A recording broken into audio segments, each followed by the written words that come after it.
మనకి ఎక్కడి నుంచి లభించింది, మన దాకా మంత్రం లభించడానికి కారణం ఫస్ట్ ఆయన పుట్టించే వాళ్ళు ఎవరూ లేరు, ఆయనే అందరినీ పుట్టించేవాడు. ఆయన రంగనాథుడు, పెరియ పెరుమాళ్ అంటారు. ఆయన నుంచి పెరియ పిరాటి అంటారు. ఆ అమ్మకి ఉపదేశం చేశారనమాట. అక్కడ వారి నుంచి విశ్వక్సేనులు, సేన మొదలయ్యారు అంటారు. ఆయన ఎవరు పేర్లు రాసేవాళ్ళు లేరు, ఇంత నాకేమో తీరట్లేదు. సేన మొదలయ్యారంటారు. అమ్మ ఆయనకి ఉపదేశం చేస్తుంది. ఆయన నుంచి నమ్మాళ్ళ వారికి ఉపదేశం చేస్తారు. నమ్మాళ్ళ వారు శ్రీమన్నాథములకు ఉపదేశం చేస్తారు. నాథములు ఉయ్యకొండాలు అనేటువంటి వారికి ఉపదేశం చేస్తారు. వారు మణక్కాలు నంబి, వారి ఆళవందాలు అంటారు. వీరు పెరియ నంబి. తర్వాత మధ్యలో మన పెద్ద హారం ఉందనుకో, ఆ హారానికి బాగా లాకెట్ ఉంటే ఆ హారం గ్రాండ్ గా ఉంటది అనమాట. అట్లా పచ్చల పథకం లాగా మధ్యలో రామానుజుల వారు ఉన్నారనమాట. వీళ్ళందరూ కూడా రామానుజుల వారి కంటే ముందు వాళ్ళు, రామానుజుల వారు అవతరించక ముందు వారు. వీళ్ళంతా కూడా రామానుజుల వారి సంబంధం చేత మేము ఉజ్జీవించామనుకున్నారు, మేము ఉన్నవాళ్ళమయ్యామనుకున్నారు అనమాట. వీరి తర్వాత పరాశర భట్టర్, ఎంబాళ్ళు, పరాశర భట్టర్, నంజీయర్, నంబిళ్ళై, వడక్కు తిరువీధి పిళ్ళై, పిళ్ళై లోకాచార్యులు, తిరువాయుముజి పిళ్ళై, స్వామి మణవాళ మామూళ్ళు. ఇలా మనకి ఆచార్య పరంపర అంతా కూడా ఇలా లభించింది. అక్కడ మధ్యలో ఉంది ఫోటో చూడండి, అది తిరుమంత్రం. నరుడుగా నారాయణుడిగా ఆయనే అవతరించి ఆ మంత్రాన్ని ఉపదేశం చేస్తాడనమాట. ఫస్ట్ది. రెండవది శ్రీవైకుంఠంలో అమ్మకి ఉపదేశం చేస్తారు. మూడవది కురుక్షేత్ర యుద్ధంలో అర్జునుడికి ఉపదేశం చేస్తాడు చరమ శ్లోకమని. ఈ 3 మంత్రాలు అవతరించడానికి కారణము వీళ్ళందరూ. ఆ 3 మంత్రాలు ఏంటి? ఒక మంత్రంలో సకల వేద సారం చెప్పబడింది అనమాట. అన్ని వేదాన్ని, శాస్త్రాన్ని ఫిల్టర్ చేయగా 3 కుండల్లో 3 వేదాల్ని చిలికితే 3 అక్షరాలు వచ్చినాయట. ఆ ఊ మా అని ప్రణవం వచ్చిందట.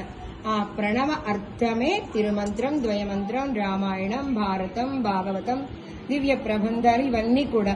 అలా ఈ రత్నహారము రామానుజుల వారు మనకి ఇప్పుడు మన ఆచార్యుల దగ్గర నుంచి మనకి లభించిన మంత్రం వీళ్ళందరూ పొందిన మంత్రం అన్నమాట. ఇప్పుడు మనం పొందినటువంటి ఆ మంత్రం పంచ సంస్కారాలయ్యి. అలాగే అక్కడ నంబెరుమాళ్ళు అంటారు ఆయన్ని. రంగనాథుడేమో మూలవరులు, ఉచ్చవరులు, ఉభయదేవులు, శ్రీదేవి, భూదేవి. ఇది ఇంతవరకు ఆచార్య రత్నహారం. ఇది తర్వాత తిరువేంగడం అంటే తిరుమల, అయోధ్య, తర్వాత శ్రీవిల్లిపుత్తూరు, ఇది శ్రీరంగం, తిరువరంగం. ఇది మధురైలో అవతరించాడు ఈయన, వడమధుర అంటారు. మధురలో అవతరించిన వాడు కృష్ణయ్య, మధుర. తర్వాత మేల్కోట, తిరునారాయణపురంలో స్వామి యొక్క పాదాల దగ్గర ఉంటుంది అమ్మ. ఇది తిరునారాయణపురం. ఇది కాంచీపురం. ఈ 4 చోట్ల కూడా రామానుజుల వారికి గొప్ప విలక్షణమైనటువంటి వైభవం ఉంది. ఈ 4 చోట్ల కాంచీపురం, తిరుమల, శ్రీరంగం, మేల్కోట. శ్రీరంగంలోనేమో 2 విభూతులు ఉంటాయి మనకి, నిత్య విభూతి, లీలా విభూతి. ఈ 2 విభూతుల్ని కూడా రామానుజుల వారికి అప్పగించేస్తాడు. ఇక నాది కాదు బాధ్యత, నీవే చూసుకోవాలి అని. ఇప్పుడు రామానుజుల వారు అనుగ్రహిస్తేనే మనకి శ్రీవైకుంఠం లభిస్తుంది. ఆయన పెరుమాళ దగ్గరికి వెళ్ళినా మనకి ఆయన ఇవ్వడు అనమాట. ఈయనకి ఇచ్చేసాడు. ఈయనకి ఆ సంపదనంతా కూడా. నిత్య విభూతి అంటే ఎప్పటికీ ఉంటుంది. ఇప్పుడు ఇది ప్రళయం వస్తే ఇది అయిపోతుంది. ఈ విభూతి లీలా విభూతి అంటారు. అనేక లోకాలతోటి ఉందన్నమాట. ఈ విభూతి ప్రళయం వస్తే వెళ్ళిపోతుంది. కానీ నిత్య విభూతి అనేది ఎప్పటికీ ఉంటుంది, నిత్యంగా ఉంటుంది అనమాట. ఆ విభూతిని అంటే ఇక్కడ ఎంత ఉందో దీనికి 3 ఇంతలుగా ఉందన్నమాట. శ్రీవైకుంఠం నిత్య విభూతి.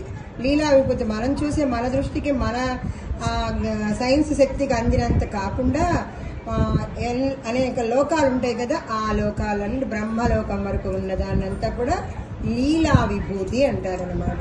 అంటే ఆయన లీలగా చేసినటువంటిది. ఈయన ఇక్కడ శ్రీరంగంలో రామానుజుల వారికి ఈ 2 విభూతుల అధికారాన్ని ఇచ్చేసాడు. ఇప్పుడు మన తండ్రి కనుక రిటైర్మెంట్ అయినాక కొడుకు అప్పచెప్తాడు కదా, అలా అప్పగించేస్తాడు. దేన్ని ఇచ్చాడు? ఆస్తి. ఏం ఆస్తిని? 2 2 విభూతుల్ని కూడా ఇచ్చేసాడు అనమాట.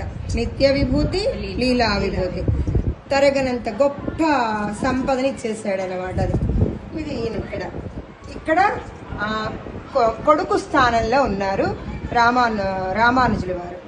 అలాగే కాంచీపురంలో ఇక్కడ శిష్యుడిగా ఉన్నారనమాట. అంటే తీర్థం తీసుకొచ్చి ఆ తీర్థం కైంకర్యం చేస్తున్నారు అనమాట. తీర్థం అంటే మనం తీసుకునే తీర్థం కాదు, నీళ్లు అనకూడదు అనమాట. బావి నుంచి ఆయనకి ప్రతిరోజు తిరువారాధన చేయడానికిగా అక్కడ ఉన్నటువంటి శాలక్కిణర్ అనేటువంటి బావి నుంచి రోజు తీర్థం తీసుకొచ్చేవారు అనమాట.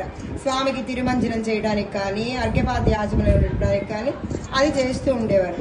అయితే రామానుజుల వారు లేదని బెంగపడుతున్నాడు రంగనాథుడు. బెంగపడి రామానుజుల వారిని